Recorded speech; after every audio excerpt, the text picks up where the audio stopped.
क्या आपने कभी किसी ऐसे शक्तिपीठ के बारे में सुना है जहां पर वैष्णव, शैव और शाक्त तीनों मत के लोग एकजुट होकर देवी के दर्शन करने आए?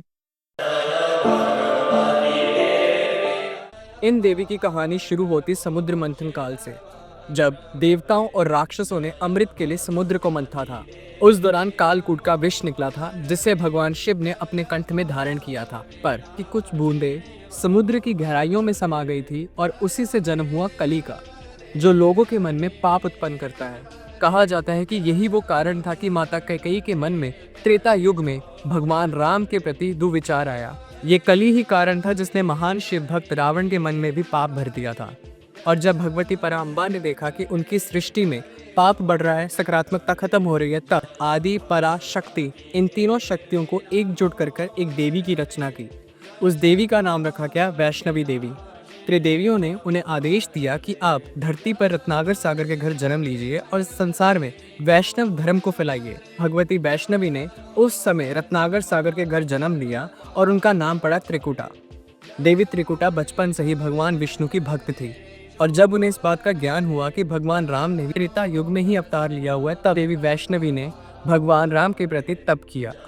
जब भगवान राम अपनी पत्नी भगवती सीता की खोज कर रहे थे, तब उन्होंने समुद्र तट पर एक देवी को देखा जो उन्हीं के नाम का जाप कर रही थी। तब उन्होंने उनसे पूछा कि आप कौन हैं? वैष्णवी देवी ने कहा कि मैं आपकी ही प्रतीक्षा कर रही थी, मैं आपको पति रूप में पाने के लिए ही तप कर रही थी। भगवान राम ने उन्हें कहा कि वे इस अवतार में एक पत्नी व्रत होने का वचन दे चुके हैं, इसलिए वो द्वितीय विवाह नहीं कर सकते।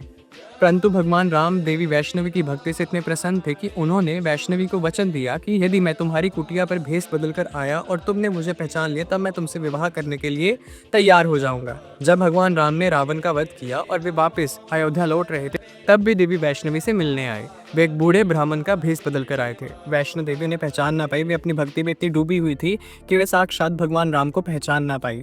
भगवान राम उन्हें कहते हैं कि देवी, अब मैं कलयुग में कल की अवतार लेकर आऊंगा, तब आपका मैं अपनी पत्नी के रूप में वरण करूंगा। इसीलिए कहा जाता है कि वो देवी आज भी भगवान राम की प्रतीक्षा में कुंवारी बैठी हुई हैं। तब भगवान राम ने उन्हें ये भी निर्देश दिया कि देवी, आप हिमालय की तरफ जाइए, वहां पर 3 श्रृंखलाओं वाला त्रिकुट पर्वत होगा, वहीं पर एक गुफा में आपका निवास स्थल होगा। वो देवी का शक्तिपीठ भी है और वहां पर त्रिगुणात्मक महाशक्ति अर्थात महासरस्वती, महालक्ष्मी और महाकाली निवास करती हैं। आप वहीं पर जाकर विराजिए और इस संसार में वैष्णव धर्म का प्रचार कीजिए। और जिस शक्तिपीठ की मैं बात कर रहा हूँ वो है श्री वैष्णो धाम। जय भगवती देवी नमो। अब ये कथा यहाँ पर समाप्त नहीं होती।